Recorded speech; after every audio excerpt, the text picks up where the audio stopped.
Division level પર લોક દરબારનું આયોજન કરી અને પ્રસંગોપાત અલગ અલગ સબ્જેક્ટ ઉપર પ્રજાજનોને જાગૃત કરવામાં આવે, જેને કારણે ભવિષ્યમાં બનતા બનાવો અટકાવી શકાય તે બાબતે ડીજીપી સાહેબે સૂચના આપેલી હતી। 6 મહિનાનું સર્વે જોતા ચાલુ વર્ષે જે પ્રમાણે નાર્કોટિક્સના અને જે નાના ધીરધાર અધિનિયમ હેઠળના જે ગુનાઓ રજીસ્ટર કરતા એની અંદર ગયા વર્ષે જ્યારે આ મુહિમ માનનીય HM સાહેબની સૂચના મુજબ રાજ્ય લેવલ પર જ્યારે આની મુહિમ છેડવામાં આવેલી હતી અને લોક જાગૃતિના કાર્યક્રમોનું આયોજન કરવામાં આવેલું હતું, તે સમય બાદ 2023ના વર્ષમાં હું મારા ડિવિઝનની વાત કરું તો વ્યાજખોરોના વિરુદ્ધમાં અમારા ડિવિઝન હેઠળ આણંદ ટાઉન, આણંદ રૂરલ, વિદ્યાનગર, વાસદ, ખંભોળજ, ભારેજ અને ઉમરેઠ 7 પોલીસ સ્ટેશનની હદમાં અમે 23 જેટલા ગુનાઓ રજીસ્ટર કરેલા હતા। એ તમામ ગુનાઓમાં આરોપીને એરેસ્ટ કરી અને નામદાર કોર્ટમાં રજૂ કરી અને એની ટ્રાયલ ચાલુ છે। પરંતુ તાજેતરમાં આજે 24 તારીખ થઈ છે લગભગ, અને 6 મહિના થશે। અત્યાર સુધી માત્ર મારા ડિવિઝનમાં 2 જ ગુનાઓ દાખલ થયેલા છે વ્યાજખોરીના। એટલા માટે અમે ક્રાઇમનું એનાલિસિસ કરતા હોય છે ત્યારે અમારા ધ્યાન પર આ બધી બાબતો આવતી હોય કે જિલ્લો આ જ છે, સમયગાળો આ જ છે, અને વ્યાજે લેવાનું, વિદેશ મોકલવાનું, પ્રસંગો ઉજવવાનું એ ગયા વર્ષની કમ્પેરિઝનમાં વસ્તુ ઓછી થઈ નથી, તો આ બનાવો ઓછા થાય એવું માનવાને કોઈ, આટલા બધા ઓછા થાય એવું માનવાને કોઈ કારણ નથી। તો હવે એ સમય આવી ગયેલો છે કે તમને બધાને બોલાવીને જાગૃત કરીએ કે આવી કોઈ પણ બાબત તમારા ધ્યાન પર હોય તો તરત જ અમારો સંપર્ક કરો। કારણ કે ગઈકાલે જ આણંદ ટાઉનમાં અમે ગુનો દાખલ કરેલો છે વ્યાજખોરોના, કદાચ આજે ન્યૂઝપેપરમાં પણ વાંચેલું હશે। તો એવું નથી કે આ પ્રકારના બનાવો નથી બનતા, પરંતુ સામેવાળા અથવા આરોપીની ધાકધમકીના કારણે અથવા તો સામાજિક પ્રતિષ્ઠાને હાનિ પહોંચશે એ ડરના કારણે પણ પ્રજાજનો તરફથી આવા તત્વોના વિરુદ્ધમાં ગુનાઓ દાખલ થતા નથી, જેનો લાભ લઈ અને આવા ભોગ બનેલાઓની સંખ્યા વધતી જાય છે। એમાં સારા અને હિંમતવાળા હોય, તમારા જેવા આગેવાનનો સપોર્ટ હોય તો આ વ્યાજખોરીના ચુંગાલમાંથી છટકી શકે, પરંતુ બધાનું નસીબ એવું નથી હોતું। આવા કિસ્સાઓની અંદર નબળા હૃદયનો કોઈ માણસ હોય, સ્ટ્રેસ વધારે લેતો હોય અથવા કોઈ પણ કારણસર એ વ્યક્તિને આપઘાત સુધી જવું પડે અને આ પ્રકારના બનાવો ન બને એના માટે આજે આપ સર્વેને એકત્રિત કરેલા છે। અલગ અલગ ગામોમાંથી અને અલગ અલગ સમાજમાંથી આપ સર્વે પધારેલા છે।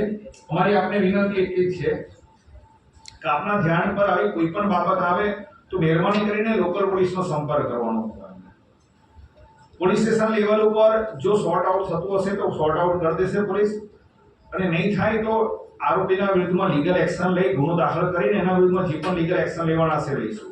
પરંતુ આપણા જાણમાં હોય અને ફક્ત આપણે સેતુ ના બનીએ, તમે બધા પોલીસથી પરિચિત છો, અવારનવાર પોલીસના સંપર્કમાં આવો છો, પણ આવા વ્યક્તિ કદાચ પોલીસ પાસે ના આવી શકતા હોય તો આવા વ્યક્તિઓને પોલીસ સ્ટેશન લાવી પોલીસ પાસે ભેગા કરાવો અને આવી કોઈ પણ મેટર હશે વ્યાજખોરી તો એના વિરુદ્ધમાં જે પણ લીગલ એક્શન લેવાના હશે એ લઈશું।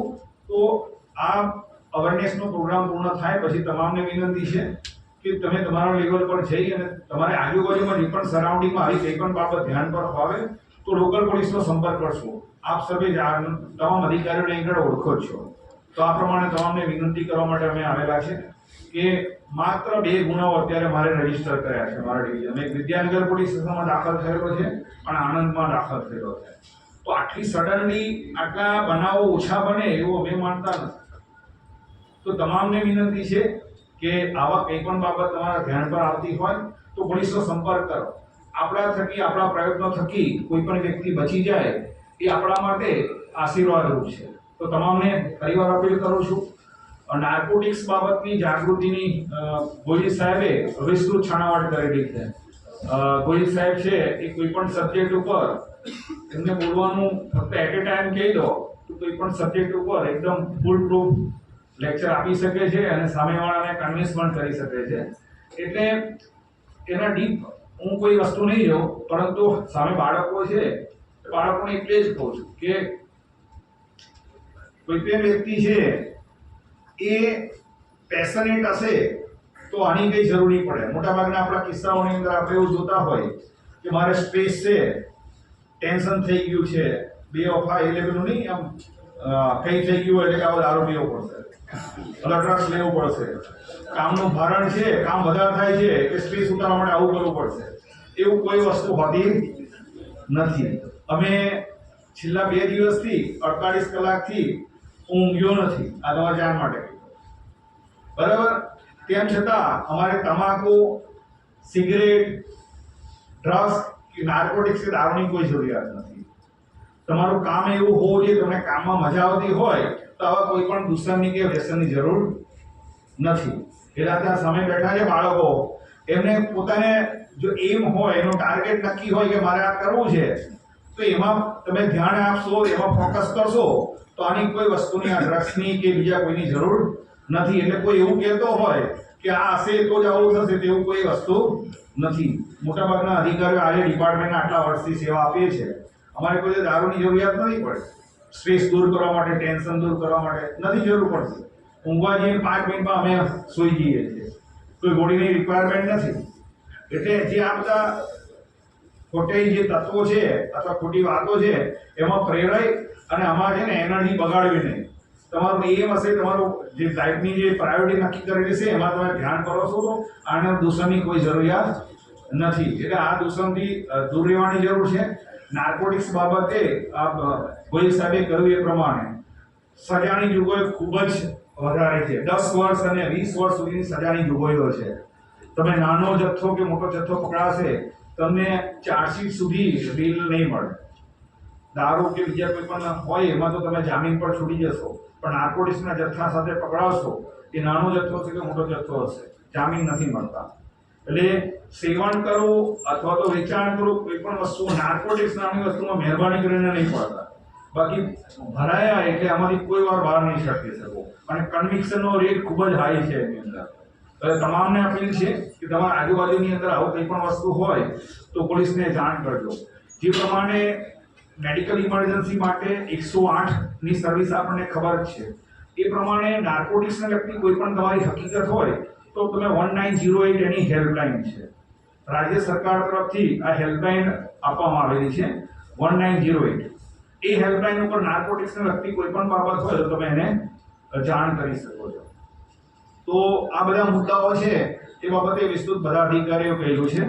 2-3 મુદ્દાઓ આ સેમિનાર કરતા પણ અલગ છે, એ 2-3 મુદ્દાઓ મારા ધ્યાન પર છે. એ મુદ્દાઓ જે જનરલી દરેક મીટિંગની અંદર અમે કહેતા હોય છે. હાલમાં પણ જે અમારે એક્સિડન્ટના અને ફેટલના જે બનાવ બને છે એ કિસ્સાઓની અંદર જે ફેટલ થયેલા છે એમાં હેલ્મેટ નહીં પહેરવાના કારણે અને સીટ બેલ્ટ નહીં લગાડવાના કારણે બનાવો બનતા હોય છે. તો આ ફોરમમાં બેઠેલા છે એ બધાને વિનંતી છે કે હેલ્મેટ પહેરવાનું રાખો અને સીટ બેલ્ટ લગાડવાનું રાખો. અહીંથી જવાનું છે ને, અહીં સામે જ ઘર છે, એટલે હું ગાડીમાં સીટ બેલ્ટ નહીં લગાડો, તમને કોઈ ખરું ને કોઈ ફાયદો થવાનો નથી. અમારા પોતાના ઉદાહરણ આપું એટલે તમને ખબર પડી જશે. અમને અઠવાડિયા પહેલા ઉમરેઠ પોલીસ સ્ટેશનમાંથી અમારા એએસઆઈ છે દિનેશભાઈ કરીને, એ વડોદરા ટ્રેનિંગમાં જતા હતા મોટરસાઇકલ ઉપર. મોટરસાઇકલ સ્લીપ થઈ, એમને માથામાં વાગ્યું, બ્રેન હેમરેજ થઈ ગયું. બોડીના એક પણ પાર્ટની અંદર કોઈ પણ પ્રકારની ઈજા નથી. વાસદ પોલીસ સ્ટેશનની અંદર નાઇટની અંદર પોલીસની ગાડી જતી હતી પેટ્રોલિંગની અંદર, અને આગળની સીટ ઉપર હોમગાર્ડ જવાન બેઠેલા હતા. નાઇટની અંદર ઓવરટેક કરતી વખતે રોડની એટલે ડિવાઈડર સાથે ગાડી અથડાઈ. એ ગાડીની અંદર જે આગળ હોમગાર્ડ બેઠેલા હતા એમને સીટ બેલ્ટ નહોતો પહેર્યો, એને કારણે એમને હેડ ઇન્જરી થઈ અને હોમગાર્ડ એક્સપાયર થઈ. આ 6 મહિનાની અંદર બનેલા બનાવની વાત કરું છું તમને. એટલે આજે અમે રૂલ્સ અને રેગ્યુલેશનની વાત કરીએ છીએ, જો એમાં અમે પણ ફોલો ના કરીએ તો અમને પણ ઉપરવાળો છોડતો. એટલે તમામને વિનંતી છે, જે પ્રમાણે કોઈ પણ વ્યક્તિ ફેટલ થાય છે અને સ્પોટ ઉપર વિઝિટ કરીએ અને ત્યાં જઈએ છે અને એના પરિવારજનો જે આક્રમણ કરતા હોય છે ને એ જુએ એને ખબર પડે